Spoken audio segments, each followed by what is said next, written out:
The Creative Community Hubs Network has been coming together formally for 2 years now. And during those 2 years, we have distributed 2 different rounds of small grants funding amongst the network, which has been used by the different hubs to deliver creative activities, projects, and to continue to do their work in the communities that they work in, because they've been working with local people, they've been working with freelance artists, and there's been a real diversity of practice happening right across the city, which I think is really worth celebrating and taking the time to really genuinely learn from as we come to the end of this really formative 2-year period of the network. We'd recently done a consultation with the community about what they wanted to have happening here at the Hub. And the 2 biggest things were something that was arts-based and something that had a positive impact on mental health. And from that discussion, the idea for Art for Anxiety was born. We wanted to create a group that did soothe anxiety, that was a safe space, but that people could be anxious in as well. Growing up as a working class kid in Leith, being excited about the arts wasn't very popular and we didn't have the money for me to go. So for me, my art always has to be accessible, that people can always come to it, but also I do have a huge focus on mental health. For me, the most important thing about the Art for Anxiety groups is that they're a really supportive group and that they have ownership over their group. It's not my group, it's their group, and that's how it should always be. The grant from the Creative Community Hubs Network allowed us to offer these sessions for free, which took away barriers for a lot of people who wouldn't necessarily be able to come along if there was a cost attached to that. It's just so much more accessible for people. It's people who have been using the centre as well, so it's a safe space where they feel kind of unjudged and able to try things. It's really interesting listening to these reflections because the purpose one in this case is almost maybe even a bit of a decoy because we never asked. But then also we were able to look at ways to expand it, like do some trips and have some workshops and have zines and things that we weren't of it being like it's a really difficult time to facilitate that, but we need local people because that's the point of it. But I think with the 2 grants from the Hubs Network, we were able to create an arts and heritage trail across Greater Craigmillar.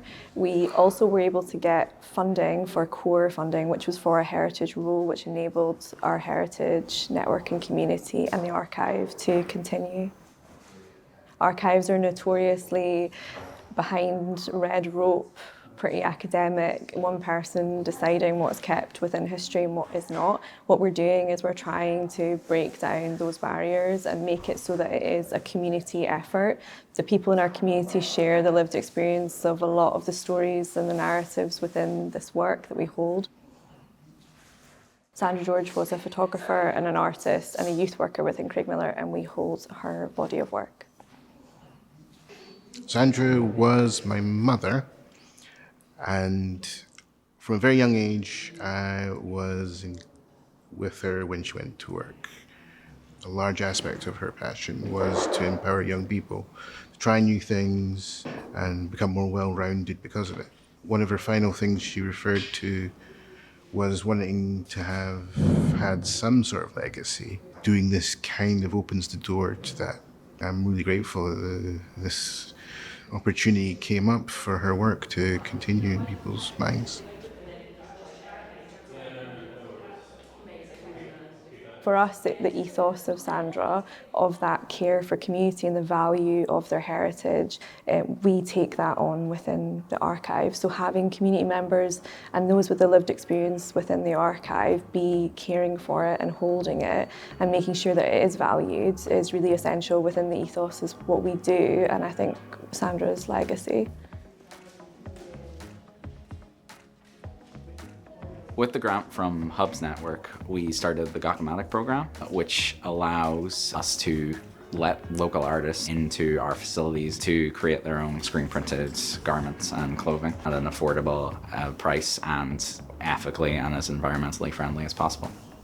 GACO as quite a recent invention, and we are one of the only people that teach it and the only people that teach it in the country. It's really exciting to show people something that they've never seen before and show that there is an alternative to screen printing that is more environmentally friendly.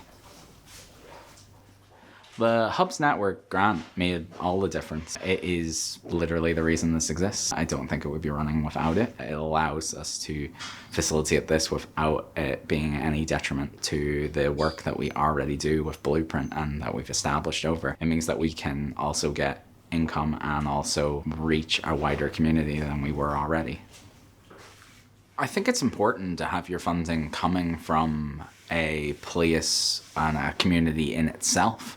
That built up that community upon a community helps immensely. It is much nicer to have both a personal network that is the people that are allocating that as well as the people that are benefiting from the program as a larger, and having that open honesty, that communication, and again, that community is vital.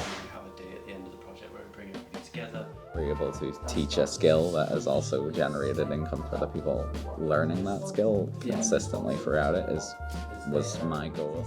We are doing things in the community, more people do know about us, so there are definitely successes. Starting up more projects with other organisations, just as a result of how lovely this has been, and it's really inspired us to do more of that.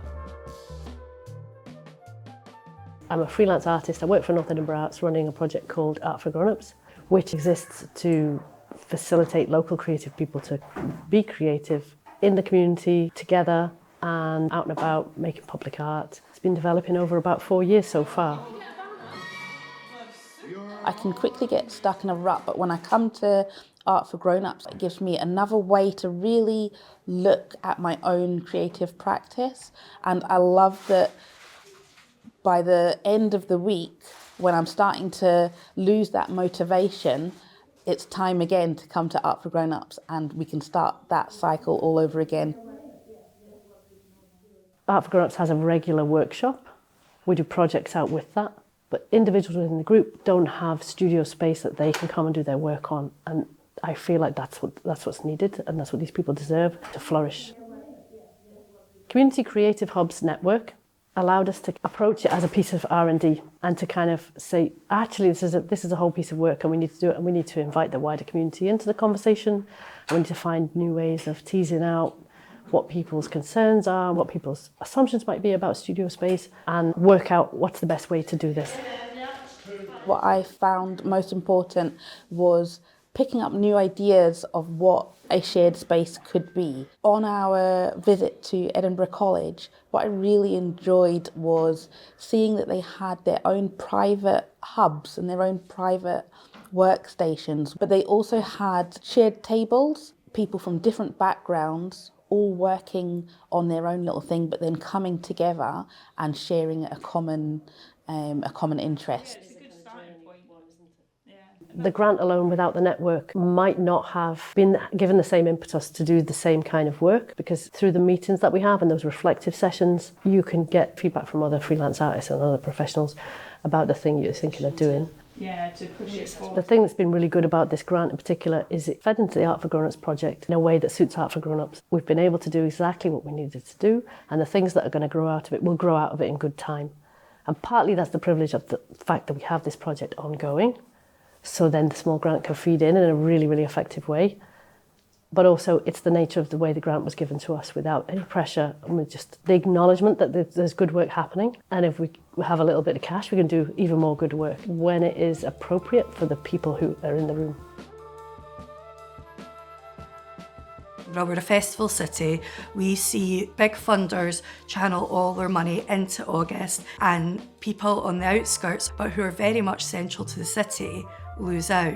We have some brilliant, beautiful projects that people with money can afford to go to, but that's missing a huge chunk of our city.